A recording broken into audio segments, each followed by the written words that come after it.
ಡೈರಿಗೆ ಹೋಗಿ ಬಂದೀನಿ. ನನಗೆ ಗೊತ್ತೈತಿ ನೀವು ಬಹಳಷ್ಟು ದೊಡ್ಡ ದೊಡ್ಡ ಡೈರಿ ಫಾರ್ಮ್ಗಳನ್ನ ನೋಡಿರ್ಬೋದು, ಆದರೆ ಇದು ನಮ್ಮ ಡೈರಿ ಫಾರ್ಮ್.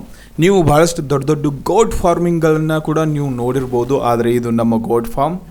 ನಮ್ಮ ಡೈರಿ ಫಾರ್ಮ್ನಲ್ಲಿ 4 ದನಗಳಿದ್ದಾವೆ. ಅದರಲ್ಲಿ ಒಂದೇ ಒಂದು ಎಮ್ಮೆ ಹಾಲು ಕೊಡುತ್ತೆ, ಉಳಿಕೆದೆಲ್ಲ ಏನೋ ಚಿಕ್ಕ ಚಿಕ್ಕದಿದ್ದವು. ನಮ್ಮ ಗೋಟ್ ಫಾರ್ಮಿಂಗ್ದಲ್ಲಿ 3 ಮೇಕೆಗಳಿದ್ದವು, ಆದರೆ ಅದ್ರಾಗ ಒಂದು ದೊಡ್ಡದಿದೆ, ಉಳಿಕೆದು 2 ಇನ್ನು ಚಿಕ್ಕ ಚಿಕ್ಕದು ಇದ್ದಾವೆ, ಕರಿ ಕಲರ್ದು ಇದ್ದಾವಲ್ಲ ಅವು.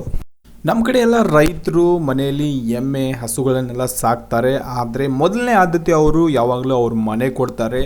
ಮನೆಗೆ ಬೇಕಾಗಿರುವಂಥ ಹಾಲನ್ನು ಇಟ್ಕೊಡ್ತಾರೆ, ಉಳಿದಂಥ ಹಾಲನ್ನು ಡೈರಿಗೆ ಹಾಕ್ತಾರೆ. ಅಲ್ಲೊಂದು ಇಲ್ಲೊಂದು ಕೆಲವೊಂದು ರೈತರಿದ್ದಾರೆ, ಅವರು ಡೈರಿ ಫಾರ್ಮಿಂಗ್ಗೋಸ್ಕರನೇ ಎಮ್ಮೆ ಹಸುಗಳನ್ನ ಸಾಕ್ತಿದ್ದಾರೆ.